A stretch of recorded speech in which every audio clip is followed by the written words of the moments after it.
Hello dear English learners, welcome back to my channel. I am Priyanka Chaudhary. क्या आपको पता है कि आप इंग्लिश सीख सकते हैं बुक्स पढ़ने से? जी हाँ, आपने सही सुना, बुक्स पढ़ने से भी आप इंग्लिश सीख सकते हैं। बुक्स पढ़ने से ना केवल आपकी रीडिंग स्किल्स इंप्रूव होती हैं, बल्कि आपको काफ़ी नए नए वर्ड्स की नॉलेज भी होती है। इसके अलावा हम बुक्स पढ़ने से ये भी जानते हैं कि वाक्य कैसे बनाए जाते हैं, कहाँ पे फुल स्टॉप लगाना होता है, कहाँ कॉमा लगाना होता है, कहाँ पे रुकना होता है। ये सभी चीज़ें हमें बुक्स पढ़ने से भी समझ आ जाती हैं। इसके अलावा इंग्लिश ग्रामर की बहुत सारी चीज़ें भी हमें बुक्स पढ़ने से क्लियर हो जाती हैं। बुक्स केवल नॉलेज गेन करने का ही सोर्स नहीं है। बुक्स से आप बुक रीडिंग से आप बहुत सारी इंग्लिश ग्रामर के टॉपिक्स भी सीख सकते हैं। कैसे, यही मैं आपको इस वीडियो में प्रेजेंट करने वाली हूँ। तो मेरे पास एक बुक है जो है ये एक मॉरल स्टोरी है जो कि छोटे बच्चे रीड करते हैं।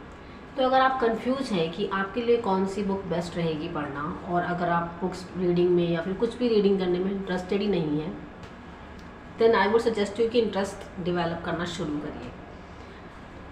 कोई भी ऐसी बुक चूज़ करिए जिस फील्ड में आपको इंटरेस्ट है। मीन्स बुक्स बहुत टाइप की होती हैं, ऑलराइट। तो आप वो बुक चूज़ करिए, वो बुक उस टॉपिक पे होना चाहिए जिसमें आपको इंटरेस्ट है पढ़ने में। वो एंटरटेनमेंट हो सकता है, स्पोर्ट्स हो सकता है, रोमांटिक नॉवेल्स हो सकती हैं, नॉन फिक्शनल बुक्स भी हो सकती हैं जिसमें कि आप हिस्ट्री के बारे में पढ़ रहे हैं, किसी की ऑटोबायोग्राफी पढ़ रहे हैं, या कोई साइंटिफिक बुक पढ़ रहे हैं, या कोई शॉर्ट स्टोरी बुक ले लीजिए आप, जैसे कि मेरे पास है। तो या फिर घर में कोई बच्चा है तो उसकी बुक भी आप पढ़ सकते हैं। सबसे बेस्ट तरीका यही है कि अगर आप बिगिनर या इंटरमीडिएट लेवल पर है तो कोई ऐसी बुक चूज़ करिए जो आपको काफ़ी हद तक समझ में आ रही है। कोई भी ऐसी बुक चूज़ मत करिए पढ़ने के लिए जिसकी हर लाइन में आपको 3 से 4 वर्ड ऐसे आ रहे हैं जो समझ में नहीं आ रहे हैं। अगर आप कोई ऐसी बुक पिक करेंगे तो आई एम श्योर आपको इंटरेस्ट नहीं आएगा, फिर आप वो बुक रख देंगे। Okay, so stop reading books like this. कोई ऐसी बुक पिक करिए जिसके एक पेज पे 3 से 4 वर्ड ऐसे हैं जो आपको समझ नहीं आ रही है, तो आपको इंटरेस्ट आएगा उस बुक को पढ़ने में। ऑलराइट, तो चलिए अभी इस बुक को स्टार्ट करते हैं रीड करना और समझते हैं कि कैसे हम काफ़ी सारी चीज़ें सीख सकते हैं एक बुक पढ़ने से। Let's begin. तो इस बुक का नाम है, इस स्टोरी का नाम है द स्टूपिड जैकल। तो जैकल किसे बोलते हैं? जैकल होता है सियार या फिर गीदड़। तो उसकी बेवकूफ़ी के बारे में इस बुक में दिया हुआ है। लेट्स सी एंड अंडरस्टैंड कि ऐसी क्या बेवकूफ़ी करी इस जैकल ने। So let's begin the story. Once upon a time, a jackal and a camel were good friends. They spent all their time together. तो आप देख सकते हैं कि ये स्टोरी है, और स्टोरी जब भी स्टार्ट की जाती है तो एक कॉमन तरीका होता है स्टार्ट करने का, वो है once upon a time। इसका मतलब है एक बार की बात है, एक समय की बात है। और इसे बोलने के बाद ये एक फ्रेज़ है, इसे यूज़ करने के बाद आप लगा सकते हैं कॉमा। उसके बाद ये स्टोरी और आगे बढ़ती है। A jackal and a camel were good friends, और यहाँ ये सेंटेंस होता है ख़त्म, तो हमने लगाया full stop.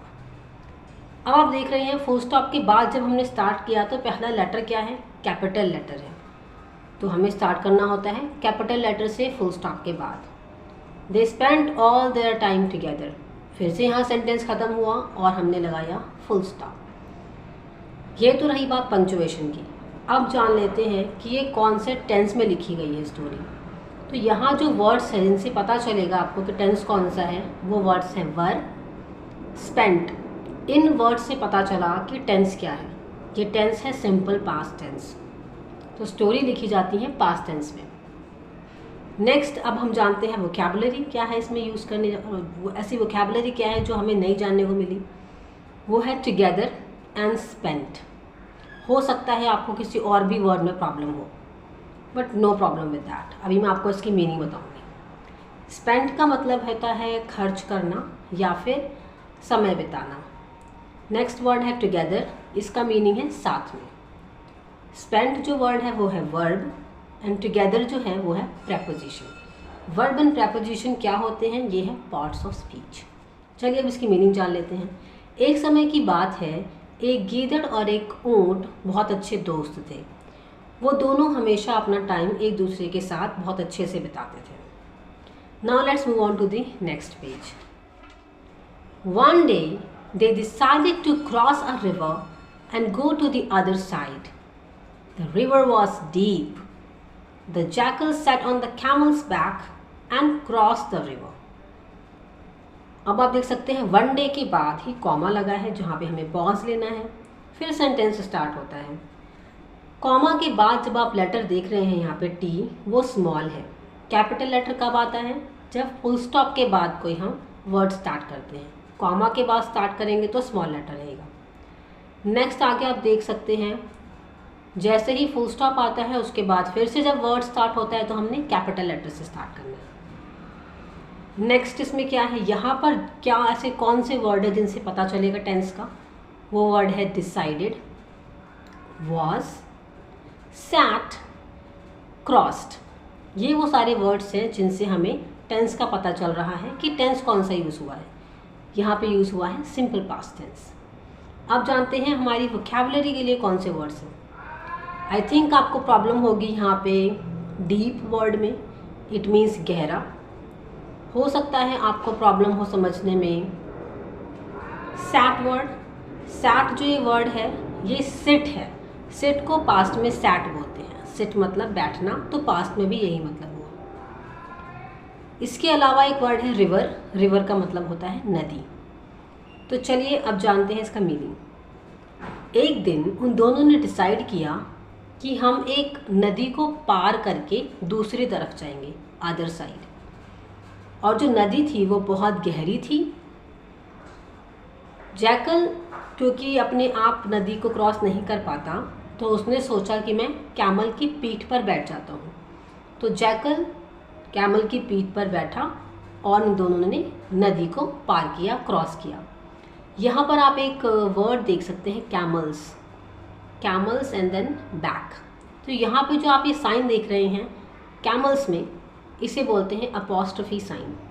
Apostrophe, camels back. ये अपॉस्ट्रोफी साइन क्या है, कैसे यूज़ किया जाता है? ये साइन ये बताता है कि किसी चीज़ पर किसका अधिकार है। जैसे कि मैं बोलूँ कि प्रियंका की बुक, या आप बोल सकते हैं रोहन की बाइक, तो प्रियंकास बुक, रोहन्स बाइक। वैसे ही कैमल्स बैक, पीठ किसकी? कैमल की, तो कैमल्स बैक। जब भी आपको कुछ ऐसा बोलना होता है तो आप बोलते हैं अपॉस्ट्रोफी एस, आप उसमें ऐड कर देते हैं, तो कैमल्स बैक। आई थिंक आपको कुछ कुछ चीज़ें समझ में आ रही होंगी।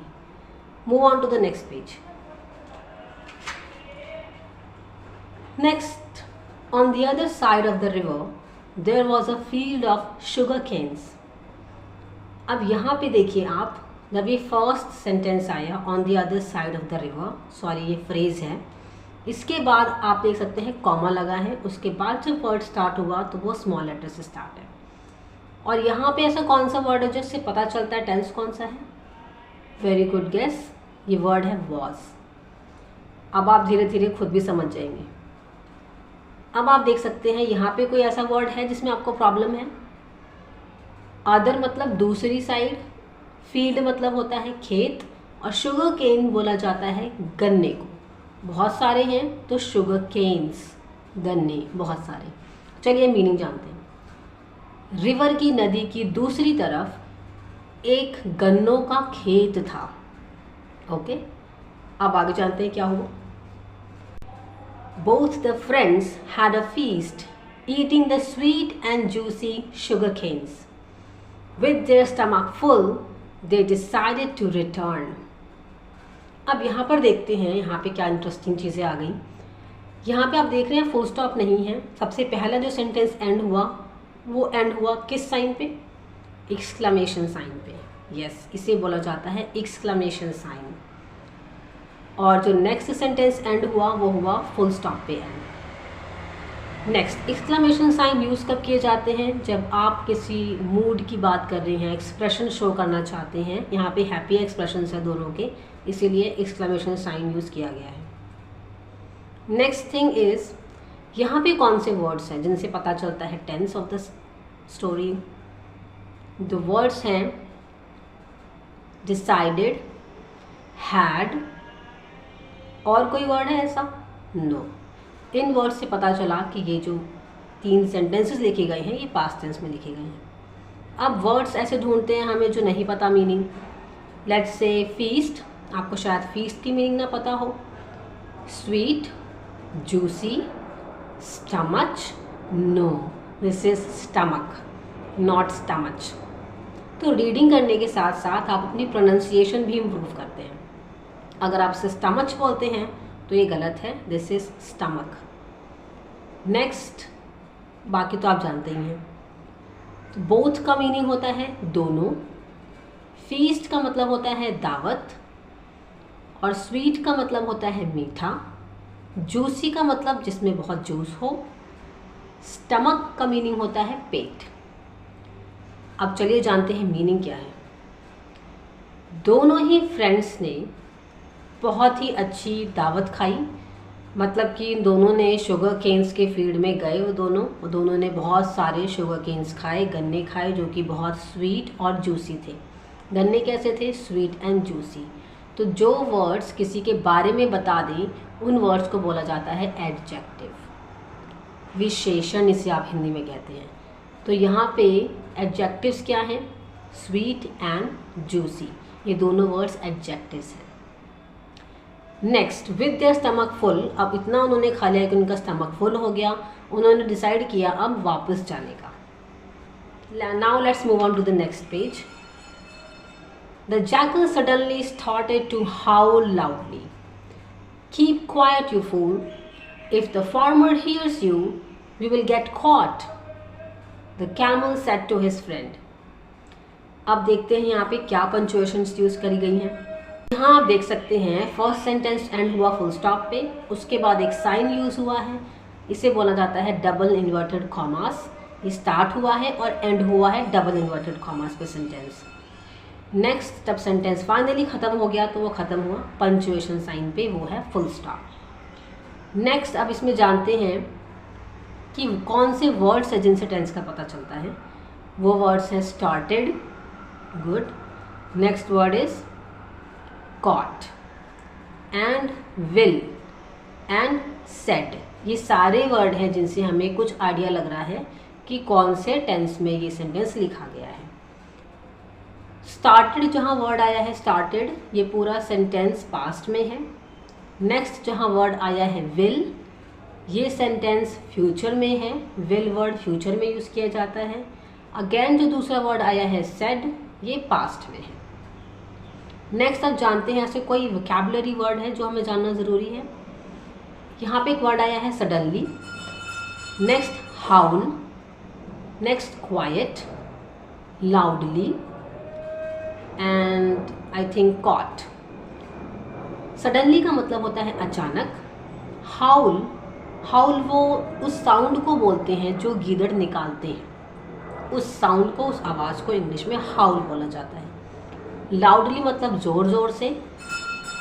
क्वाइट मीन्स शांत। एंड कॉट का मतलब, कॉट एक्चुअली पास्ट फॉर्म है कैच की, तो कैच मीन्स पकड़ना, तो कॉट का मीनिंग भी सेम है। चलिए अब मीनिंग जानते हैं। The jackal suddenly started to howl loudly. अचानक से जो जैकल है, सियार है, गीदड़ है, उसने ज़ोर ज़ोर से हाउल करना स्टार्ट कर दिया। ओके, आवाज़ निकालनी शुरू कर दी। तभी कैमल ने बोला, camel said to his friend, camel ने अपने फ्रेंड को बोला, कीप क्वाइट यू फूल, तुम मूर्ख हो बिल्कुल, शांत हो जाओ। If the farmer hears you, अगर फार्मर ने, किसान ने सुन लिया तुम्हें, वी विल गेट कॉट, हम पकड़े जाएंगे। तो यहाँ तक स्टोरी अब पहुँच चुकी है। Now let's move on to the next page. Oh, I have to howl after a lovely meal, this is my habit, replied the jackal and continued howling. Here you can see the sentence is beginning with, यहाँ आप देख सकते हैं sentence start हो रहा है inverted comma पे, और इस वर्ड ओह के बाद आता है एक्सक्लेमेशन साइन, एंड देन ये एंड होता है सेंटेंस फुल स्टॉप पे। उसके बाद फिर से कोई सेंटेंस स्टार्ट होता है और एंड होता है फुल स्टॉप पे। अब कौन से वर्ड है जिनसे टेंस का पता चलता है? वो वर्ड है have, नेक्स्ट है replied and continued, कहीं कहीं is भी है। तो जहाँ पे have वर्ड आ रहा है वो प्रेजेंट में है सेंटेंस, जहाँ पे is वर्ड है वो भी प्रेजेंट है। जहाँ पे रिप्लाइड है, कंटिन्यूड है, ईडी पे एंड है, वो सेंटेंस पास्ट में है। नेक्स्ट आप देखते हैं इसमें वर्ड कौन से हैं जो हमें नहीं पता। हाउल ऑलरेडी एक्सप्लेन्ड, लवली बहुत प्यारा, मील मील बोलते हैं खाने को, भोजन को, हैबिट होती हैं आदतें, रिप्लाइड किसी का जवाब देना, आंसर करना, कंटिन्यूड मतलब लगातार। Okay, now let's understand the meaning. I have to howl after a lovely meal, this is my habit. ये बोला जैकल ने किसको? कैमल को बोला, और वो लगातार बोलता ही गया और हाउल करता गया, वो आवाज़ निकालता गया। और उसी बीच में उसने बोला कि ओ, मैं जब भी बहुत अच्छा प्यारा खाना खाता हूँ उसके बाद मेरी आदत है, हैबिट है कि मैं हाउल करने लग जाता हूँ, मैं ये आवाज़ें निकालने लग जाता हूँ। तो ये कहा जैकल ने कैमल से। यहाँ जो आप इन्वर्टेड कॉमास देख रहे हैं, इन दोनों ही पेजेस पे आपने देखे इन्वर्टेड कॉमास से सेंटेंसेस स्टार्ट हुए थे और एंड हुए थे। ये क्या शो करता है? ये एक्चुअली एक ग्रामर का पार्ट है जो है नरेशन। जब आप नरेशन पढ़ते हैं तब आप उसमें देखेंगे कि आपको इन्वर्टेड कॉमास देखने को मिलेंगे, जो कि एक तरीके के डायलॉग फॉर्मेशन में भी यूज़ किए जाते हैं। तो ये जो नरेशन है इसमें आप पढ़ते हैं direct and indirect speech. Okay, तो ये जो हम सेंटेंसेस पढ़ रहे हैं ये हैं डायरेक्ट स्पीच में लिखे हुए, जो कि इन्वर्टेड कॉमास में है। Now let's move on to the next page. The farmer heard him and he came with his son running. They were carrying big sticks in their hands. Both the friends got a thrashing. Now what happened? Farmer ने उसको सुना, jackal को बोलते हुए सुना, और वो आया अपने बेटे के साथ भागता हुआ। वो दोनों अपने हाथ में एक बड़ी सी स्टिक लेके आ रहे थे। Both the friends, दोनों ही फ्रेंड्स, कैमल एंड जैकल, दोनों की बहुत पिटाई हुई। अब चलिए इसमें वर्ड्स देखते हैं कौन से हैं जो डिफ़िकल्ट हैं। फार्मर मतलब किसान, हर्ड, हर्ड ये है पास्ट फॉर्म किस वर्ड की? हियर वर्ड की पास्ट फॉर्म होती है हर्ड, सुनना। सन, SON, ये वो सन नहीं है जो आप सोच रहे हैं। SON सन का मतलब होता है बेटा। कैरी मतलब होता है ले जाना, एक बड़ी सी स्टिक लेके, एक बड़ा सा डंडा लेके आ रहे थे। थ्रैशिंग वर्ड आया है। थ्रैशिंग का मतलब होता है किसी की बहुत पिटाई करना, किसी भी चीज़ की पिटाई करना। तो इस तरीके से अब आपको इस सेंटेंस का मीनिंग समझ में आया होगा, इस पेज पे लिखे हुए सेंटेंसेस के मीनिंग समझ आए होंगे। नेक्स्ट, इसी पेज पे आप नीचे की तरफ देखिए। They both ran towards the river, the jackal quickly climb the camels back. यहाँ पे वर्ड आया है टूवर्ड्स, जो कि प्रेपोजिशन है, इसका मतलब होता है किसी चीज़ की तरफ। फिर एक वर्ड आया है क्विकली, क्विकली मतलब जल्दी। क्लाइंब मतलब होता है चढ़ना। इसमें जो ये वर्ड है टूवर्ड्स, ये है प्रेपोजिशन। क्विकली इसमें जो वर्ड है वो है एडवर्ब, एंड क्लाइंब जो वर्ड है वो है वर्ब। क्लाइंब वर्ड में आप देख सकते हैं ईडी लगा हुआ है, ये बताता है कि ये सेंटेंस पास्ट टेंस में लिखा हुआ है। चलिए अब इसकी मीनिंग समझते हैं। दे बोथ, ये दे बोथ का मतलब ये दोनों, जैकल एंड कैमल, भागते हुए गए नदी की तरफ। द जैकल क्विकली क्लाइम्ड, जो जैकल है, गीदड़ है, वो जल्दी से कैमल की पीठ पर चढ़कर बैठ गया। Now what next? When they were in the middle of the river, the camel started to take a dip. What are you doing? I will drown if you take a dip, shouted the jackal. Here you can see, यहाँ पे कौन कौन से sign use किए गए हैं? Comma, inverted comma, question mark and full stop. ये सारे ही साइन यहाँ पे यूज़ किए गए हैं। जब क्वेश्चन बोला जाता है तो क्वेश्चन मार्क लगाया जाता है। जब आप कुछ बोल रहे हैं डायलॉग फॉर्म में, वहाँ इन्वर्टेड कॉमास लगाए गए हैं। और जब सेंटेंस ख़त्म हो गया है तो आपने फुल स्टॉप लगाया। आप जानते हैं कुछ वर्ड्स की मीनिंग। व्हेन का मतलब है जब, इसका मतलब कब भी होता है, पर यहाँ पर हमारा क्वेश्चन नहीं है तो इसलिए इसका मतलब है जब। मिडल मतलब बीच में। स्टार्टेड आप जानते ही हैं शुरू करना। यहाँ पे एक वर्ड है डिप, डिप का मतलब है डुबकी। ड्राउन वर्ड का मतलब है डूबना। शाउट मतलब है चिल्लाना। चलिए अब जानते हैं meaning. When they were in the middle of the river, जब वो दोनों नदी के बीचों बीच थे तो कैमल ने डुबकी लगानी स्टार्ट कर दी, शुरू कर दी। तभी जैकल ने बोला, जैकल चिल्लाते हुए बोला, कर क्या रहे हो तुम? मैं डूब जाऊंगा अगर तुम ऐसे ही डुबकी लगाते रहे तो। ऑलराइट, तो यहाँ पर एक वर्ड आया है विल। विल यूज़ होता है फ्यूचर में। इसका मतलब हुआ मैं डूब जाऊंगा अगर तुम ऐसे डुबकी लगाते रहे तो। Now let's move on to the next page. Oh, I have to take a dip in water after a lovely meal. This is my habit, replied the camel and went under water to take a dip. The poor jackal fell off the camel's back and drowned. अब फिर से देखिए यहाँ पे कौन कौन से sign हैं, अब आप मुझे बताइए। Inverted commas, very good. Full stop, correct. Comma, right, and full stop. Now ऐसा कोई वर्ड है जो आपको नहीं पता? टेक मतलब लेना, अंडर मीन्स नीचे, फेल ऑफ मीन्स गिर जाना कहीं से, एंड ड्राउन मीन्स डूब जाना। चलिए अब देखते हैं इसकी meaning. Oh, I have to take a dip in water after a lovely meal. This is my habit. तो जैकल की इस बात पे कैमल ने रिप्लाई किया कि जब भी मैं अच्छा खाना खा लेता हूँ तो उसके बाद मेरी आदत है कि मैं पानी में जाकर डुबकी लगाता हूँ, ये मेरी आदत है। ये बोल के कैमल चला गया पानी में डुबकी लगाने के लिए, और तभी क्या हुआ, जैकल कैमल की पीठ से गिर गया क्योंकि उसे तैरना नहीं आता। वो गिर के पानी में गिरा और पानी में जाके डूब गया। And the story ends here.